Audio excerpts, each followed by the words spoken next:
उपमुख्यमंत्री अजित पवार यांचे पुत्र पार्थ पवार यांच्याशी निगडीत जमिनीचा आणखीन एक घोटाळ्याचा आरोप करण्यात आला आहे. माहिती अधिकार कार्यकर्ते विजय कुंभार यांनी हा आरोप केला आहे.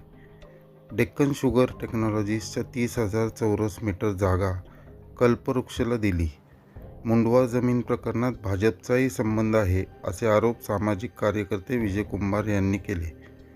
मुख्यमंत्र्यांनी या प्रकरणात तातडीची कारवाई करावी आणि खुलासा करावा अशी मागणी पत्रकार परिषदेत करण्यात आली. ही जी जागा आहे ज्याच्यावर अनंता वन नावाने एक प्रकल्प उभा करण्यात आलेला आहे, ही मूळ जागा डेक्कन शुगर टेक्नॉलॉजी असोसिएशन ही एक धर्मादाय संस्था आहे.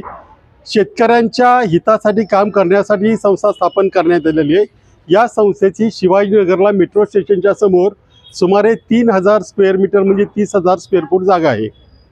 या जागेपैकी काही भाग हा लीजने द्यायचा संस्थेने ठरवलं आणि त्यानुसार त्यांनी प्रयत्न चालू केले. त्यानंतर कंपनीने ही संस्था त्या धर्मादाय संस्थेने ही जागा भाड्याने देण्यासाठी एक टेंडर मागवली. त्याच्यामध्ये काही लोकांनी टेंडर भरले. त्याच्यामध्ये दौंड शुगर असेल, जय इन्फोटेक असेल किंवा कल्पवृक्ष प्लांटेशन असेल, या कंपन्यांनी ते टेंडर भरलं. परंतु याच्यातले जे डायरेक्टर्स आहेत ते जवळपास सगळ्या कंपन्यांमध्ये समानच आहेत, म्हणजे आत्ता किंवा नंतर अशा पद्धतीने. त्यामुळे या टेंडर प्रक्रियेच मुळात गडबड होती. परंतु तो भाग आपण आलाहिदा ठेवला. तरीही त्यानंतर DSTAने या जागेच्या लीज करारासंदर्भामध्ये चॅरिटी कमिशनरकडे परवानगी मागितली. त्यानुसार चॅरिटी कमिशनरने या जागेपैकी 15,000 स्क्वेअर फूट जागा ही 60 वर्षांनी लीजने देण्याची परवानगी दिली. परंतु या संदर्भात जे लीज डीड झालं त्याच्यामध्ये सेल असा उल्लेख करण्यात आला जो पूर्णपणे चुकीचा आणि बेकायदेशीर होता. त्यानंतर कल्पवृक्ष प्लांटेशनने याच्यावर एक प्रकल्प उभा केला आणि फक्त लीजची परवानगी असतानाही यातली अनेक मोठी जागा ह्याचा विक्री करार करण्यात आला जो पूर्णपणे बेकायदा होता. त्यातच आता महारेराची ऑर्डर जरी आज आपण बघितलं रेराच्या वेबसाईटवर, तरी या संस्थेचं म्हणजे कल्पवृक्ष प्लांटेशनचं अकाउंट हे महारेरानं सीज केलेलं आहे. इथं कुठलाही करार किंवा साठेखत करायला मनाई केलेली आहे. असं असतानाही अगदी अलीकडे राज्याच्या उपमुख्यमंत्री ज्या पक्षाचे नेतृत्व करतात त्या पक्षाने म्हणजे राष्ट्रवादी काँग्रेस पक्षाने काही दिवसांपूर्वी तिथं ऑफिस सुरू केलं. आता ते ऑफिस कसं सुरू केलं वगैरे हा आणखी वेगळाच मुद्दा आहे. परंतु या संदर्भात आता त्या सर्वांनी खुलासा केला पाहिजे.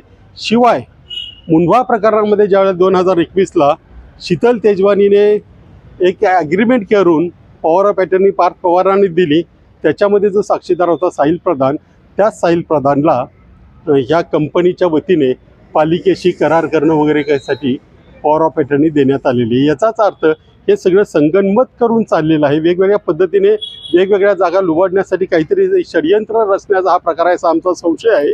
मुंडवा प्रकरणामध्ये आम्ही सांगितलं होतं की तुम्ही हे प्रकरण काय आयसोलेटेड एकच असेल अशातला भाग नाही, अशा आणखी असण्याची शक्यता आहे. त्यामुळे त्यांची चौकशी करावी. परंतु शासनाच्या चौकशीमध्ये अजून काय मुंडवा लँड प्रकरणापलीकडे मुंडव्याची चौकशी नीट चालू नाही, काय आढळून येत नाही. परंतु ही डॉक्युमेंट्स राष्ट्रवादीने ही जागा घेतल्यानंतर आमच्या निदर्शनास आली. ती पब्लिक डोमेनमधली डॉक्युमेंट आहे आणि हा मुद्दा सगळ्या समोर आणला आहे शासनाने. आता शासनाने मग म्हणजे कुणाकडे मागणी करायची हाच आमचा खरा प्रश्न आहे, कारण स्वतःच काही शासन करत नाही. तरी पण कायद्यानुसार शासनानेच ह्याच्यावर कारवाई करणे गरजेचं असल्याने ती कारवाई करावी अशी आमची मागणी आहे. तसं तुम्ही म्हणता राष्ट्रवादीचं पक्षाचं कार्यालय वगैरे असलं तरी भाजप सत्तेत आहे. हो. या दोघांचाही सोबत हां, आता गेले काही दिवस राष्ट्रवादीचे जे काही आरोप चाललेत एकमेकावर, राष्ट्रवादी आणि भाजप, अगदी भाजपचे अध्यक्षसुद्धा म्हणतात की आम्ही जर बोललो तर अडचणीचं होईल. म्हणजे त्यांना अडचणीचं होऊ नये राष्ट्रवादीला म्हणून तुम्ही गप्प आहात का? याचाच अर्थ तुमचं संगनमत चाललं आहे. जी डॉक्युमेंट्स विजय कुंभारसारख्या एखाद्या बाहेरच्या माणसाला उपलब्ध आहेत ती एका राष्ट्रीय पक्षाला किंवा पक्षाच्या अध्यक्षांना, त्यांच्या कार्यकर्त्यांना, त्यांच्या यंत्रणेला उपलब्ध नाहीत असं म्हणता येणार नाही. याचाच अर्थ राष्ट्रवादी काँग्रेस असेल, अजित पवार गट किंवा भाजप असेल, यांची ही नुरा कुस्ती आहे. हे नुसतं आपल्याला लढल्यासारखं करतायत. प्रत्यक्ष लोकांना दिसेल, लोकांना भावेल, लोकांच्या लक्षात येईल, लोकांना वाटेल की कायद्यावर विश्वास ठेवावा, अशी कारवाई होताना दिसत नाही. थेट उपमुख्यमंत्री अजित पवारांवर हा आरोप होतो. हो, थेटच आहे हा. तुमचं काय पावलं? अगदी आता शेवटी पहिल्यांदा आम्हाला आता मुंडवा प्रकरणात आम्हाला कोर्टात जाता येत नाही, कारण यांची अजून चौकशी चालू आहे. कोर्टात गेलं की म्हणणार चौकशी चालू आहे ना, म्हणजे आता कसं जायचं हाच खरा प्रश्न आहे. आम्ही जर नाही झालं तर कोर्टात जाणार, ह्याच्यात कुठलीही शंका नाही आहे. धन्यवाद.